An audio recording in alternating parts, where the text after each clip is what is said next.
حضرت عمر رضی اللہ تعالیٰ عنہ آپ جا رہے سن ایک میٹنگ دے اندر جتے مختلف ملکان دے نا اے وزیر بادشاہ سارے اکٹھے ہونے سن، آپ بھی تشریف لے کے جا رہے سن اور آپ دے نال آپ دا خادم نہیں سی۔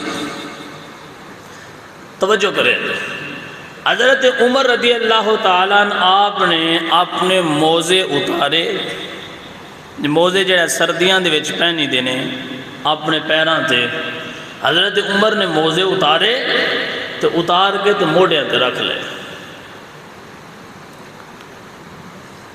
ان جڑا خادم ہے نال وہ بڑا حیران ہویا تے عرض کیتی کہ یا امیر المومنین موزے اتار کے تے موڑیاں تے نہیں رکھی دے، ایک موزے رکھنے دی جگہ تے نہیں۔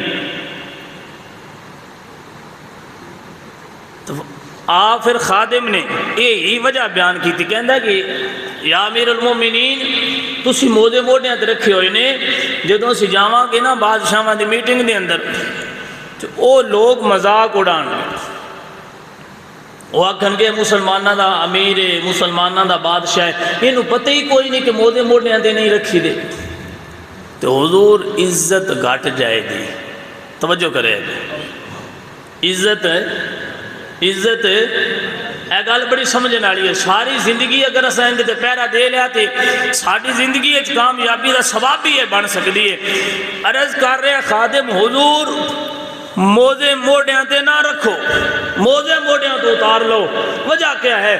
عزت گھٹ جائے گی۔ حضرت عمر نو جلال آ گیا، حضرت عمر نو جلال آیا تے آپ نے جڑا جملہ بولیا نا، اگر وہ سونے دی سیاہی نال بھی لکھیا جاوے تو ان دی قیمت اٹھائی جاندی نہیں۔ حضرت عمر نے فرمایا اپنے خادم نو، فرمایا بیلیا تو کہہ رہے ہیں کہ موزے موڑیاں تو اتار لو، عزت گھٹ جائے گی، لیکن سن قیامت تک آنے والے لوگاں نو میرا جملہ یاد رکھنا پڑے گا۔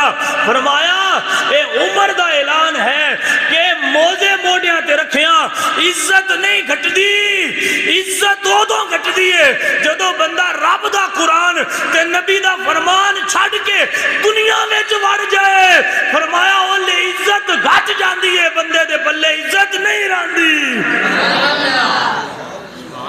فرمایا عمر دا اعلان ہے کہ موزے یا جراباں موڑیاں تے رکھیں عزتاں نہیں گھٹ دیاں، عزت تاں گھٹ دیئے جے بندہ نبی دا قرآن چھڑ کے دنیا میں وڑ جائے اور دنیا میں عزت تلاش کرنا شروع کر دے وے۔